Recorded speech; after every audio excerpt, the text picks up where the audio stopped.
오늘 우리에게 허락하신 하나님의 말씀은 요한복음 1장 9절 말씀입니다. 참빛 곧 세상에 와서 각 사람에게 비추는 빛이 있었나니.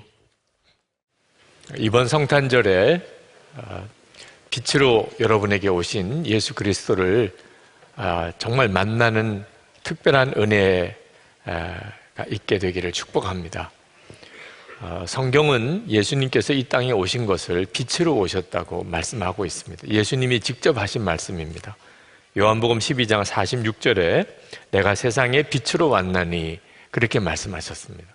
근데 이 빛은 산이나 들이나 바다나 여기를 비추는 햇빛과는 다른 빛이라고 말씀하고 있습니다. 사람에게 비추는 빛이라 그렇게 말씀하셨습니다. 9절에 보면 참빛 곧 세상에 와서 각 사람에게 비추는 빛이 있었나니. 사람에게 비추는 빛이라는 건 어떤 것일까요? 그 영혼을 살려내는 역사를 일으키는 빛이라는 뜻입니다. 여러분, 만물에는 없지만 사람에게만 있는 것이 영혼입니다. 사람에게 빛이 비추었다는 말은 그 영혼에 빛이 비추어서 그 영혼이 살게 되었다는 거죠. 그래서 에베소서 2장 1절에 보면 그는 허물과 죄로 죽었던 너희를 살리셨도다 하는 말씀이 나옵니다. 예수님이 우리 가운데 오셔서 우리의 영혼이 죄와 허물로 죽었었는데 다시 살아나게 됐다는 거죠. 에베소서 5장 14절에 보면 잠자는 자여 깨어서 죽은 자들 가운데서 일어나라. 그리스도께서 너에게 비추이시리라. 예수님께서 우리 가운데 빛으로 오시면 그 영혼이 살아나게 됩니다. 이 말씀을 기록한 사도 바울 자신이 예수님을 강력한 빛으로 만나고 그리고 그가 영생의 영혼의 생명을 얻고 그리고 하나님의 사도까지 되죠. 어제 정희승 권사님, 권규현 장로님 부인 되시는 정희승 권사님 발인 예배가 있었습니다. 갑자기 그렇게 하나님께서 부르셨습니다. 병원에 입원해 계시는 동안 그렇게 담대하셨는데 목요일에 갑자기 상태가 안 좋아진다는 이야기를 듣고 병원에 급히 신방을 가는 길에 임종이 가까웠다는 연락을 받았습니다. 병실로 올라가면서 하나님께 구했어요.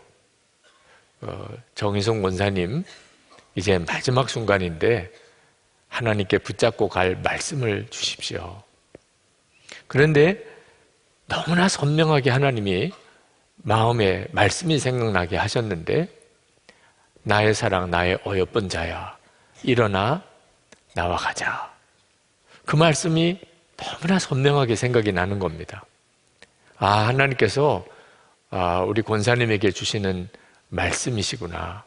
그래서 병실에 갔더니 이미 의식은 없으신 상태에 누워 계셔서 권사님 머리에 손을 얹고 그 아가서 2장 10절부터를 읽어드렸습니다. 나의 사랑하는 자가 내게 말하여 이르기를 나의 사랑 내 어여쁜 자야 일어나서 함께 가자. 겨울도 지나고 비도 그쳤고 지면에는 꽃이 피고 새가 노래할 때가 이르렀는데 비둘기의 소리가 우리 땅에 들리는구나. 무화과 나무에는 푸른 열매가 익었고 포도나무는 꽃을 피워 향기를 토하는구나. 나의 사랑 나의 어여쁜 자야 일어나서 함께 가자. 바위 틈 낭떠러지 은밀한 곳에 있는 나의 비둘기야 내가 내 얼굴을 보게 하라. 내 소리를 듣게 하라. 내 소리는 부드럽고 내 얼굴은 아름답구나. 권사님 머리에 손 얹고 성경을 읽는데 그렇게 눈물이 나더라고요. 그러면서도 마음에는 하나님의 사랑이 그 권사님의 영혼에 쏟아 부어지는 것을 느꼈어요. 정말 이런 것이구나. 그런 생각이 들었습니다. 하나님의 사랑이 어떤 사람의 영혼에 쏟아 부어지는 빛이 우리 영혼에 비춘다. 이것이 성탄절입니다. 성탄절은 예수님의 생일이라고만 생각하시면 안 됩니다. 예수님은 이미 태초부터 하나님과 함께 계셨습니다. 그러면 그분이 태어나셨다는 말은 무슨 뜻인가? 빛이 우리의 영혼에 비추게 된 날이라는 거죠. 영혼에 예수님의 빛이 비추면 그 영혼이 삽니다. 그리고 말할 수 없는 복을 그가 받게 됩니다. 요한 3서 1장 2절에 사랑하는 자여 내 영혼이 잘된 같이 내가 범사에 잘되고 강건하기를 내가 간구하노라. 이 영혼이 잘된다는 말이 하나님의 이 빛이신 예수 그리스도께서 그 영혼에 비추셨다는 거예요. 그 사람이 영혼이 잘된 사람이죠. 이것이 바로 성탄의 은혜요 축복입니다. 주님이 그 빛으로 영혼에 비추고 나면 사람이 뚜렷하게 달라집니다. 확실히 달라집니다. 빛으로 주님이 그 영혼에 임한 사람과 그렇지 않은 사람은 완전히 다른 사람처럼 보입니다. 그 첫 번째 달라진 것이 자기의 죄가 다 드러나 보이는 것입니다. 빛이 임했으니 내 속에 있는 어두워서 그동안 보지 못했던 모든 허물과 죄가 다 드러납니다. 에베소서 5장 13절에 그러나 책망을 받는 모든 것은 빛으로 말미암아 드러나나니 드러나는 것마다 빛이니라. 그래서 예수님을 영접하면 누구나 다 내가 지옥에 갈 수밖에 없는 죄인이구나 하는 사실을 깨닫게 되고 그리고 그렇게 고백하게 됩니다. 지난 중동 선교사 수련회에서 불가리아 선교사님 한 분을 만났는데 그분은 불가리아에 있는 대학 기숙사촌에 교회를 개척하고 그 불가리아 대학생들에게 복음을 전하는 일을 하고 계셨습니다. 근데 참 신실한 청년들이 그 교회에 와서 예배도 드리고 성경 공부도 하는데 아직까지 예수님을 믿고 있는 건 아닌 청년들이 꽤 있다는 겁니다. 그 중에 한 청년이 선교사님에게 이렇게 고백을 하더랍니다. 나는 내가 죄인이라는 사실이 믿어지지 않습니다. 제가 그 선교사님에게 그 청년에게 이렇게 전해주라 그랬습니다. 이제 당신이 얼마 가지 않으면 당신이 지옥에 갈 수밖에 없는 죄인이라는 사실이 깨달아질 때가 올 겁니다. 그러면 아십시오. 예수님이 당신의 마음에 임하셨다는 사실을. 여러분 중에도 내가 지옥에 갈 그런 죄인이라는 믿음이 전혀 안 생기는 분, 믿어지지 않으시는 분이 이 자리에 있으실 겁니다. 그분들에게도 말씀드립니다. 개봉박두입니다. 네. 이제 곧 때가 옵니다. 아, 내가 정말 지옥에 갈 수밖에 없는 그런 죄인이구나 하는 사실이 믿어지는 때가 옵니다. 그때 여러분 아시기 바랍니다. 예수님께서 내 영혼에 비추셨구나. 주님이 여러분에게 임하시면 누구나 다 자기가 말할 수 없는 죄인이라는 사실을 깨닫고 애통하게 됩니다. 그 훌륭한 사도 바울, 위대한 사도, 그분이 이렇게 고백했습니다. 디모데 전서 1장 15절에 죄인 중에 내가 괴순이라. 도대체 사도 바울이 무슨 그런 큰 죄를 지었을까요? 죄를 그렇게 특별히 많이 지었다는 게 아니고 자기 속에 있는 죄성을 깨달은 거죠. 그러니까 애통한 겁니다. 내 죄를 어떻게 하나? 나 같은 죄인이 또 있을까? 그런 마음이 예수님을 믿은 사람에게는 다 정상적인 것입니다. 예수를 믿고도 자기가 죄인인 줄 모르는 사람은 진짜 예수를 믿은 사람이 아니죠. 그런데 그 죄로 인한 슬픔과 함께 동시에 참 놀랍게도 말할 수 없는 기쁨이 부어지는 것이 또 참 특별한 일입니다. 그래서 예수님을 빛으로 영접한 사람은 그 속에서 기쁨이 넘칩니다. 예수님은 빛이시거든요. 말할 수 없이 놀라운 빛이거든요. 그 빛이 가지는 의미는 밝다, 기쁘다 그런 뜻도 되는 거죠. 예수님께서 나를 믿는 자는 어두움에 거하지 않는다 그렇게 약속하셨습니다. 요한복음 12장 46절에 나는 빛으로 세상에 왔나니 물은 나를 믿는 자로 어두움에 거하지 않게 하려 함이로라. 여기 어두움에 거하지 않는다는 말은 은밀한 죄를 짓지 않는다는 뜻이기도 합니다. 더 이상 이제는 은밀한 죄를 짓는 사람이 아니죠. 그러나 또 하나의 의미는 아주 밝다는 겁니다. 이제는 더 이상 어두움에 거하지 않습니다. 어떤 사람을 보면 그 분위기가 침울한 사람이 있죠. 뭔지 모르게 어둠 속에 갇혀 있는 것 같은 사람. 어떤 사람을 보면 굉장히 밝은 사람이 있죠. 뭔가 빛 가운데 있는 것 같은 느낌이 들지요. 그 기쁨을 그렇게 표현한 거죠. 고린도후서 4장 6절에 보면 어두운 데에 빛이 비치라 말씀하셨던 그 하나님께서 예수 그리스도의 얼굴에 있는 하나님의 영광을 아는 빛을 우리 마음에 비추셨느니라.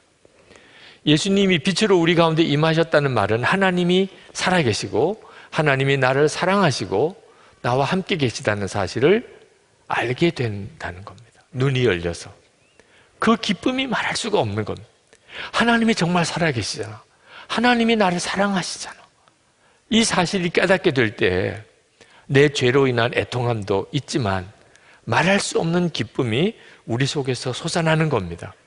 그래서 오순절 마가다락방에 성령이 임했을 때 그들 속에 기쁨이 있었습니다. 사도행전 2장 46절에 날마다 마음을 같이하여 성전에 모이기를 힘쓰고 집에서 떡을 떼며 기쁨과 순전한 마음으로 음식을 먹고. 성령을 받았던 초대교회 성도들의 특징이 기쁨이었습니다.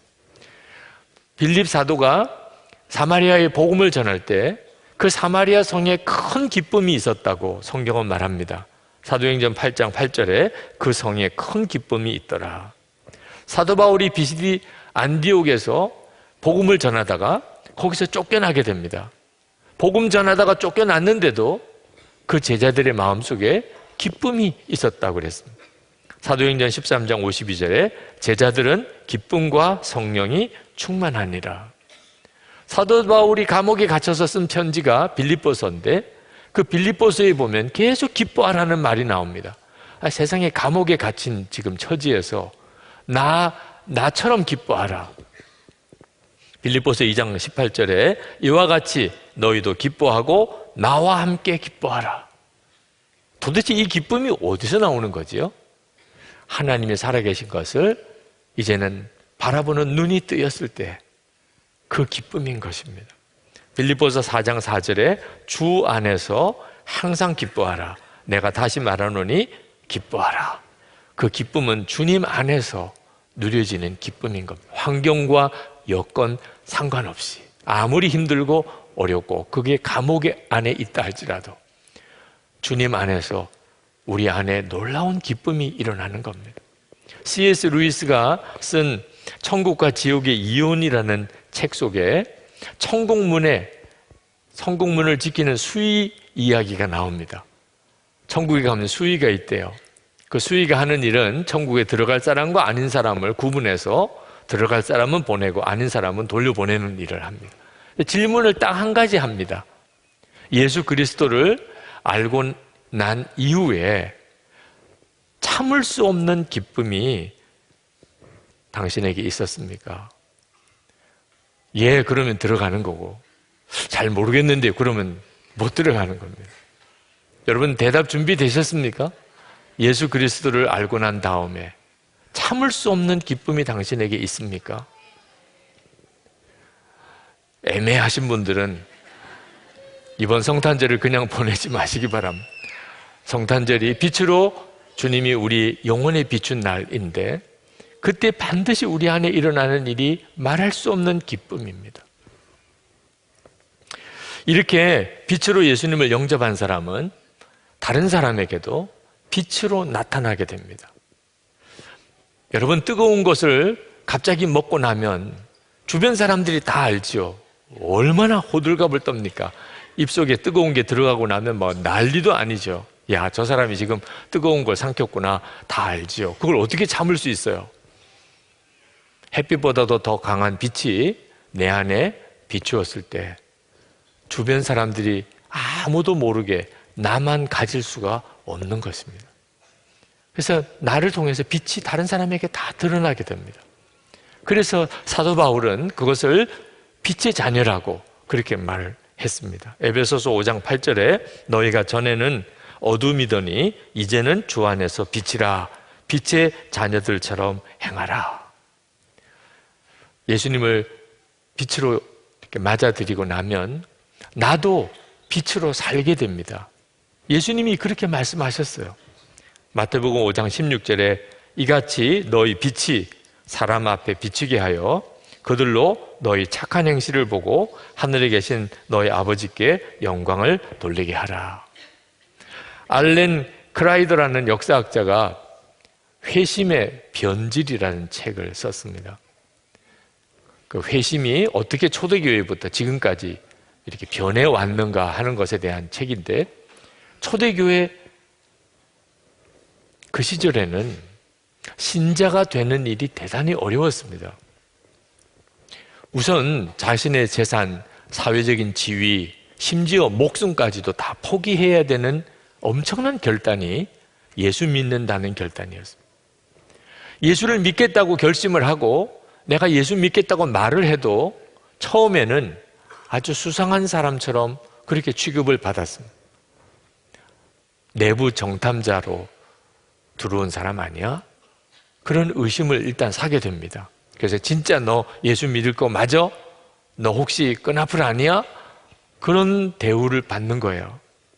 그리고 정말 예수를 믿기로 마음에 작정했다는 것을 알고도 3년 동안이나 그 사람이 정말 믿음을 가지고 있는 사람인지, 그리고 예수 믿고 정말 완전히 거듭난 사람인지 검증하고 교육받는 기간이 무려 3년이 지나고 난 다음에야 세례받을 기회를 주었습니다. 그들이 검증하는 것 중에 가장 중요한 부분이 이 사람이 진짜 예수 믿고 거듭난 그런 삶을 사는가 하는 것입니다. 거룩한 삶을 사는가, 정말 어렵고 그리고 헐벗고 그리고 나그네 같은 사람을 찾아가고 그 사람들을 돕고 그리고 그 사람들을 위로하고 살았나, 원수도 용서하고 사랑하고 살았나, 가족들과 주변에 있는 친지들을 통해서 그 사람이 진짜 그런 삶을 사는지를 확인하고 또 확인한 다음에야 세례를 베풀고 기독교 교인 공동체 안에 들어오게 했다는 거예요. 자, 예수 믿지 말라는 거지. 그렇지 않아도 예수 믿으면 재산도 잃어버리고 사회적인 지위도 뺏기고 생명도 잃을 그런 두려운 일인데, 처음부터 의심부터 하고 들어오고 그리고 3년 동안이나 정말 삶이 다 바뀌었는지를 검증하고 난 다음에나 세례를 준다면 예수 믿을 사람이 누가 있겠어요? 그런데 참 놀랍죠. 4세기까지 기독교인의 수가 엄청나게 느는 거예요. 정말 경이로울 정도예요. 그렇게 예수 믿는 일이 까다롭고 힘든데도 어떻게 예수 믿는 사람이 그렇게 많이 늘어날 수가 있죠? 도대체 생명도 잃어버릴 그런 위험한 그 일을 스스로 이렇게 자원해서 예수를 믿겠다고 그렇게 사람의 마음을 끄는 매력이 도대체 무엇일까요? 초대교회 문서들을 보면 전도하라는 말이 안 나옵니다. 나올 수가 없어요. 왜? 전도하면 붙들려 가서 죽으니까. 사우디아라비아에 전도할 수 있나요? 터키 가서 전도할 수 있나요? 그러면 감옥 갈 각오해야 됩니다. 그러니 전도하라는 말이 안 나와요. 전도도 안 하는데 어떻게 그렇게 예수 믿으려는 사람이 많이 생기는 거죠? 그때 당시에 예수 믿는 성도와 크리스찬 공동체 교회의 삶이 사람을 완전히 사로잡은 거예요. 초대교회 처음 예수 믿는 사람들을 위한 예비 신자들의 교훈서였던 키프리안의 저서 퀴리누스에게라는 책에 보면, 여러분의 빛을 사람들에게 비추십시오. 우리는 말이 아니라 행동으로 말해야 합니다. 그렇게 가르치고 있습니다. 그러니까 그때 초대교회는 예수 믿는 사람은 예수님을 어떻게 다른 사람에게 전하는가, 말로 하는 게 아니고 온전히 거듭난 내 삶을 통하여 사람들에게 예수님을 증거했다는 거예요. 말씀 그대로지요. 내가 예수님을 빛으로 오신 주님을 영접하면 나는 빛의 자녀가 되고 사람들은 내 착한 행실을 보고 그들이 예수를 믿게 되는 거예요. 여러분, 세상에 사람들이 다 전도하는 거 싫어한다고 생각하지만 그렇지 않습니다. 모든 사람들이 진정한 전도자가 자기에게 오기를 갈망하고 있어요. 하나님이 정말 살아계신지를 믿게 해줄 사람, 하나님이 나를 사랑하신다는 것을 정말 알게 해줄 그분, 지금도 주님은 나와 함께 계시고 나를 모든 죄와 저주에서 건져내신다는 사실을 확실하게 나에게 보여줄 그 사람, 그 전도자가 오기를 다 갈망하고 있다는 거예요. 그들 스스로가 의식하고 있지 못할지 모르지만 그 영혼은 누군가가 나에게 생명의 복음을 전해주어서 나를 구원해 주기를 갈망하고 있어요. 그런데 말로 접근하는 것이 아니고 그 삶의 빛으로 다가가야 하는 겁니다. 저는 거룩하라고 하는, 죄 짓지 말고 거룩하게 살라는 말씀이 굉장히 부담스러웠어요. 왜냐하면 그렇게 사라지지 않으니까. 그런데 말씀을 보다가 이게 내가 부담스러워할 내용이 아니고 기뻐해야 될 내용이구나 하는 걸 깨달았습니다. 왜냐하면 하나님은 우리에게 죄 짓지 말고 거룩하게 살라고만 말씀하신 게 아니었어요. 하나님이 친히 우리 가운데 오셔서 우리로 하여금 죄 짓지 않고 거룩하게 살게 만들어 주신다는 거예요. 그러니 걱정할 게 뭐 있습니까? 부담스러워할 게 어디 있습니까? 하나님이 나를 그렇게 만들어 주신다는데. 고린도전서 1장 30절에 너희는 하나님으로부터 나서 그리스도 예수 안에 있고 예수는 하나님으로부터 나와서 우리에게 지혜와 의로움과 거룩함과 구원함이 되셨으니, 예수님이 나의 거룩함이 되셨다. 이미 되셨다. 그러니 내가 죄에 넘어졌을 때 실망하고 좌절할 일이 아니고 금방 일어날 힘이 생기는 거예요. 주님은 이미 나를 거룩하게 하셨으니 반드시 나를 이 죄에서 이기게 하실 것이다. 믿음이 생기고 기대가 생기는 거죠. 시험 보는 학생이 A+ 학점을 미리 받아놓고 시험 보는 것과 똑같아요. 그러니 시험이 뭐가 부담이 돼요? 기쁨이죠. 이것이 바로 우리 가운데 빛으로 오신 주님의 역사입니다. 주님이 그렇게 우리를 완전히 뒤집어 새롭게 살게 해주신다는 것. 그 가장 놀라운 열매가 사랑입니다. 거룩함과 함께 사랑이, 우리가 살아가는 우리의 삶 속에 가장 귀한 것, 가장 존귀한 가치, 가장 놀라운 축복이 뭔지 아십니까? 사랑하는 거예요. 하나님을 사랑하고 그리고 내 이웃을 사랑하는, 이것보다 더 놀라운 복은 없습니다. 그런데 이 엄청난 사랑의 축복을 하나님이 우리에게 저절로 할 수 있게 만들지 않으셨어요. 하나님은 오히려 우리에게 하나님을 떠날 수 있는, 사랑은커녕 하나님을 대적하고 떠날 수 있는, 마귀를 쫓아갈 수 있는 자유를 우리에게 주셨어요. 왜 그렇게 하셨죠? 아니, 하나님이 우리를 하나님만 사랑하도록, 그리고 사람들과 사랑하며 살도록 만들어 놓으면 얼마나 좋아요. 갈등할 것도 없고 고민할 것도 없고. 근데 하나님 그렇게 안 하셨어요. 왜 그렇게 하셨는가? 자유가 없다면 사랑은 아무 의미가 없기 때문에 그렇습니다. 내가 하나님을 사랑할 수밖에 없는 사람이라면 하나님을 사랑하는 것이 하나님께 무슨 기쁨이 되겠어요?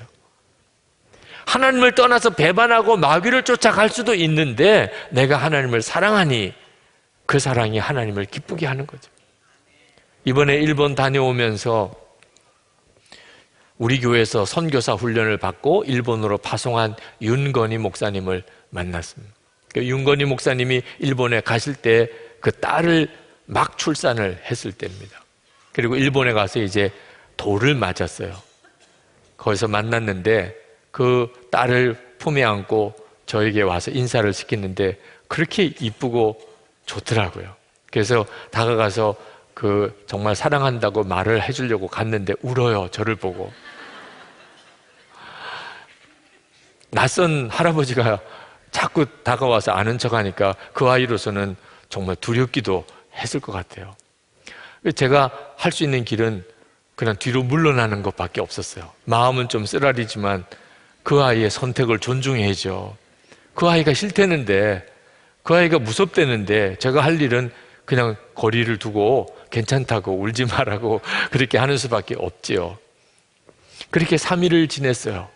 3일 동안 계속 보아서 그런지 마지막 이제 헤어질 때 저를 보고 웃고 고개를 까딱하고 인사도 하는 겁니다. 얼마나 사랑스러운지 너무너무 기쁘더라고요. 울 수도 있는데 웃어주니까 얼마나 좋아요. 네. 하나님께서 우리에게 왜 자유를 주셨죠? 심지어 하나님을 떠날 수 있는 자유, 하나님을 믿지 않을 뿐만 아니라 하나님을 대적할 수 있는 자유까지. 그래서 지금 하나님을 안 믿는 사람도 수없이 많지요. 왜 하나님이 그런 자유까지 주셨죠? 그럼에도 불구하고 하나님을 사랑하게 될 때, 그때만이 사랑은 진짜기 때문에. 이 은혜의 역사가 우리 가운데 우리의 영혼의 빛으로 임하신 주님 때문에 일어나는 일이에요. 하나님께서 우리에게 하나님을 사랑하든지 하나님을 떠나든지 마음대로 해라, 이렇게만 하셨다면 하나님은 무책임하신 거죠. 하나님은 우리를 강제로 하나님을 사랑하게만 그렇게 살도록 그렇게 만들지는 않으셨지만 우리 가운데 빛으로 주님을 보내셨어요. 그래서 우리 눈을 열어주셔서 우리의 영혼이 살아 하나님이 살아계신 것과 하나님의 사랑을 알게 하고, 그리고 그 하나님을 사랑하게 만드신 거예요. 아니, 목사님, 그렇다면 왜 그 빛으로 오신 예수님을 안 믿는 사람도 그렇게 많은가요? 예수님이 빛으로 오셨지만 세상만 바라보고 살면 빛으로 오신 주님을 도무지 알 수가 없잖아요. 그래서 히브리서 12장 2절에 믿음의 주요 또 온전케 하시는 이인 예수를 바라보자고 말씀하고 있습니다. 여러분, 성탄절 예수님의 생일 축하하러 가자, 이런 마음으로 오시면 진짜 성탄절의 의미는 다 놓친 거예요. 내일 모레 성탄절 예배를 드릴 때 여러분이 빛으로 오신 주님을 향하여 주님을 바라보면서 마음을 활짝 열고 오셔야 합니다. 성탄절은 빛으로 오신 주님이 내 영혼에 임하시는 놀라운 복된 날이기 때문에 그렇습니다. 여러분이 그렇게 주님을 바라보면 여러분 안에 빛으로 임하시는 주님의 역사가 강하게 여러분에게 나타나게 됩니다. 그리고 정말 하나님을 사랑하게 됩니다. 다니엘 김 선교사님이 우리 교회에 오셔서 말씀을 전할 때 그 사랑에 빠진 친구 이야기를 한 적이 있었습니다.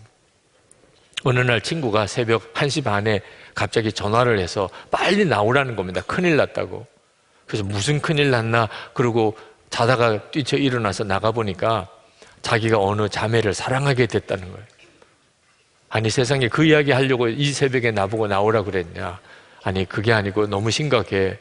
나 음란물에 중독되어 있어.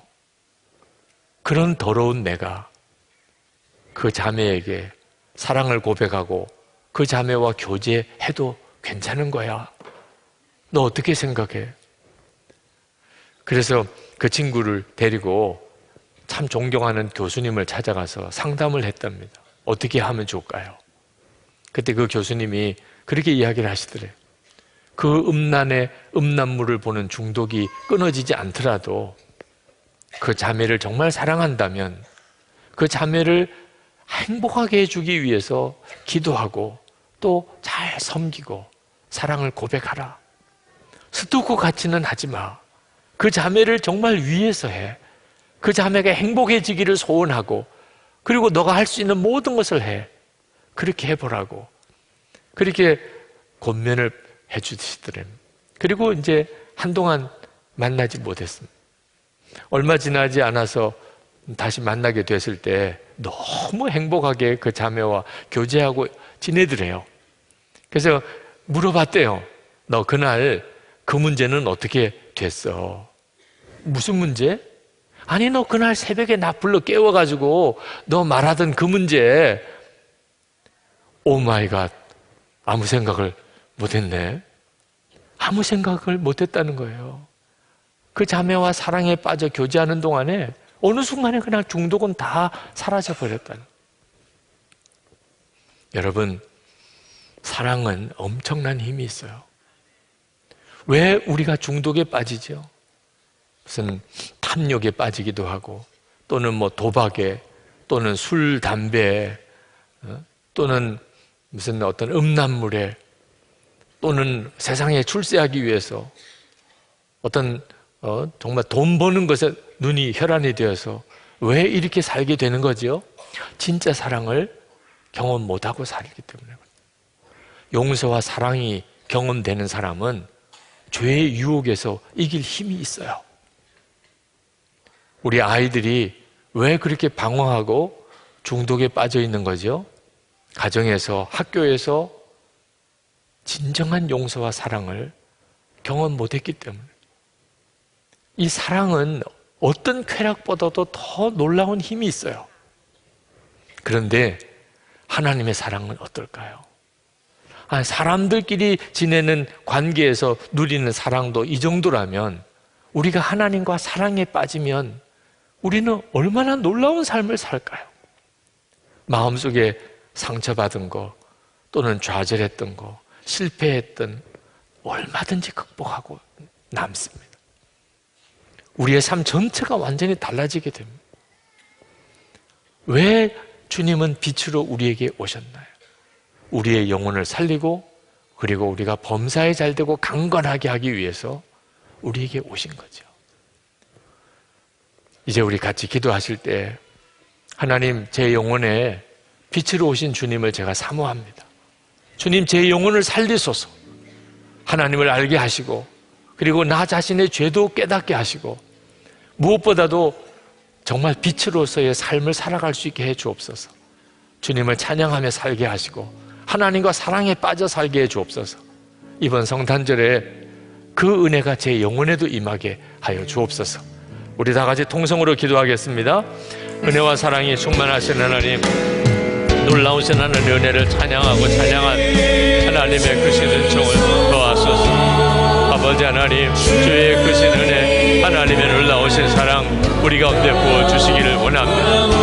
오늘도 주님 앞에 나와 예배하고 돌아가는 주의 사랑하는 성도들, 갈급한 마음, 사모하는 심령에 있는 저들의 마음의 심령을 주님 들어주소서. 아버지 하나님, 참으로 주님 앞에 간구합니다. 하나님, 진심으로 축복합니다. 주님을 정말 만난 자, 하나님, 그 영혼에 주의 빛이 비추인 자, 하나님, 주의 빛을 빛 가운데 계신 주님을 영접하여 사는 자, 그렇게 살게 하여 주시기를 원합니다. 저들의 영혼도 살고 하나님 가정과 주변에 있는 모든 이들을 살리는 하나님의 정말 빛의 자녀들 되게 하여 주시옵소서. 놀라우신 하나님의 은혜를 도와주소서. 아버지 하나님, 우리 가운데 빛으로 오신 주님, 우리가 정말 마음을 활짝 열고 우리의 영혼에 비추시기를, 주님 빛을 우리의 영혼에 비추시기를 우리가 갈망합니다. 우리의 영혼이 살고 하나님의 살아계심과 그리고 하나님을 뜨겁게 사랑하는 우리의 심령의 완전한 변화가 일어나게 하여 주시기를 원합니다. 빛을 품고 살면서 우리도 빛의 자녀답게 살고, 그래서 우리의 가족과 주변에 있는 모든 이들에게 하나님의 살아계심의 증인들이 되기를 원합니다. 하나님, 이번 성탄절에 빛으로 임하셨다는 이 놀라운 메시지 우리에게 실제로 경험되게 하시고 주님을 바라보는 눈이 완전히 열려지게 하여 주시기를 원합니다. 오늘도 전심으로 주님 앞에 예배하고 우리의 마음의 중심을 담아 하나님께 감사의 예물을 올려드립니다. 온전한 11조와 그리고 선교 헌금과 그리고 건축 헌금, 하나님께 감사와 사랑을 담아 드리는 우리의 헌금을 주님 받아주소서. 하나님을 사랑하는 우리의 마음을 주여 복을 주소서. 우리의 심령에 주의 은혜가 충만하며 어디서든지 주님을 바라보는 눈이 뜨이고, 하나님, 우리의 병든 몸도 주의 손으로 안수하셔서 깨끗하게 고쳐주시고, 하나님, 우리의 가정 안에 주의 은혜가 넘치고 정말 천국 같은 가정 되게 하시고, 믿지 않는 가족들까지 다 구원의 역사가 일어나고 우리의 자녀들이 하나님 앞에 존귀하게 쓰임받게 하시기를 원합니다. 하나님, 성도들의 기업에 주님 함께 하소서. 먹고 입고 사는 일에 어려움 겪는 일뿐만 아니라 하나님, 빚지고 재정에 눌리고 실패와 좌절에 빠져 있는 이들 주님의 손으로 다 일으켜 주소서. 돕고 베풀고 나누며 살 수 있는 힘이 있게 하옵소서. 아버지 하나님, 나라를 위해서 하나님 앞에 특별히 기도합니다. 성탄절 있는 주간입니다. 이 땅에 아직도 어둠 속에 갇혀 있는 이들이 말할 수 없이 많이 있습니다. 빛으로 그 영혼에 비추셔서 그들도 다 하나님을 바라보는 눈이 뜨이고 그 영혼이 살고 그리고 참으로 복 있는 삶을 사는 역사가 이 나라에 다시 한번 새롭게 부흥되게 하여 주옵소서. 북한에 있는 동포들에게도 이 복음이 전해지게 하소서. 주님의 탄생의 기쁨이 그들도 누릴 수 있게 해 주옵소서. 하나님, 아직도 억류되어 있는 김국기 목사님과 김종우 목사님, 최충길 선교사님, 또 이름도 알 수 없는 납북자들, 또 국군 포로들, 그 기가 막힌 사연을 가지고 있는 이들 하나님 속히 풀려나게 하소서. 중국의 온성도 목사님 비롯한 탈북자 돕기 위해서 고생했던 수많은 종들에게도 하나님의 놀라운 은총을 허락하여 주옵소서. 세계 열방의 선교사님들 주님의 손에 특별히 부탁합니다. 핍박당하는 나라가 많습니다. 선교사님들이 강제로 추방되고 있는 지역도 많습니다. 하나님, 그 땅에 하나님의 은혜가 더 충만하기를 원합니다. 주님의 탄생의 기쁨이 그곳에 더 놀랍게 전해지게 되기를 원합니다. 우리 주 예수 그리스도 이름으로 간절히 기도합나이다. 아멘. 우리 다 일어나셔서 찬양하겠습니다.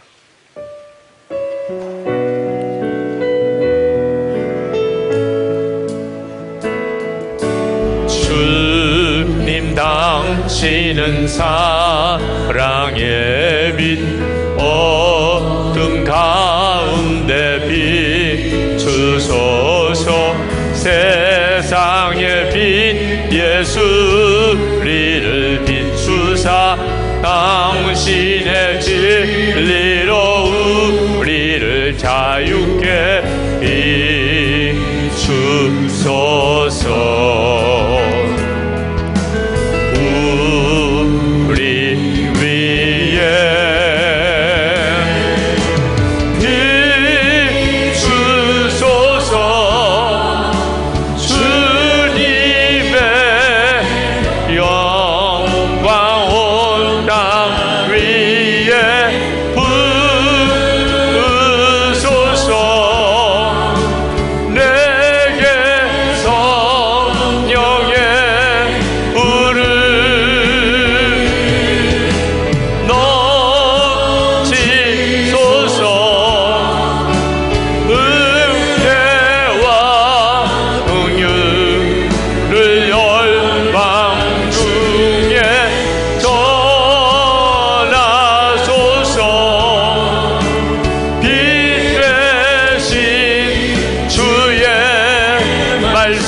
세상의 빛으로 오셔서 우리의 영혼을 살리신 예수 그리스도의 크신 은혜와 독생자까지 아끼지 않고 내어주신 아버지 하나님의 놀라우신 사랑하심과 지금도 우리와 함께 계시는 보혜사이신 성령의 교통하심이 예배하고 돌아가는 모든 성도들과 함께 하시기를 축원하옵나이다. 아멘.